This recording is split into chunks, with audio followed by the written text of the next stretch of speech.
Whispers of peace. The city was nothing but ruins.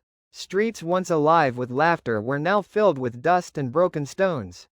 The smoke of war still hung heavy in the air, and every face carried the weight of grief. Mothers held their children close, men wandered silently, and soldiers stood guard with eyes that had forgotten softness.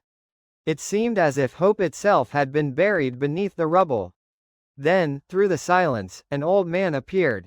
His robe was simple, his steps slow, and in his hands he carried nothing but a wooden flute.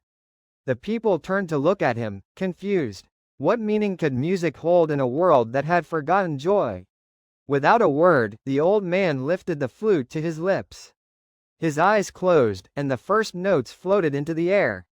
Soft and fragile, they trembled like a whisper. Yet, slowly, the melody grew stronger, wrapping itself around broken hearts. The tune carried no words, but it spoke of memories long buried, of fields blooming in spring, of rivers singing to the breeze, of children running freely in streets untouched by war. Each note was like a gentle prayer, each breath a reminder that beauty still existed. The crying of children faded into silence as they listened. Women felt their tears dry, replaced by faint smiles they thought they had forgotten. Even the soldiers, whose hands were trained for battle, lowered their weapons ever so slightly, their faces softening with each note. The music could not rebuild homes, nor could it erase scars. But it did something greater, it healed the silence within. The war outside had destroyed the city, yet the war inside their souls was slowly surrendering to peace.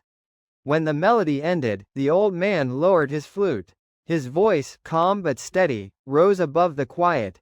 Wars may conquer land, but only love and peace conquer hearts. If we rebuild only the walls and not the hearts, then these ruins will return again. But if we choose peace, even these broken stones will one day tell stories of hope. The people looked at one another, and for the first time in many days, their eyes did not reflect fear but hope.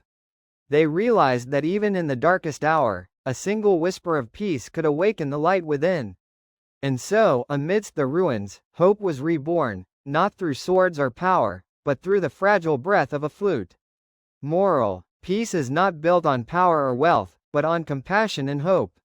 When hearts find peace, even the heaviest burdens grow lighter, and even the darkest ruins can become the cradle of a brighter tomorrow.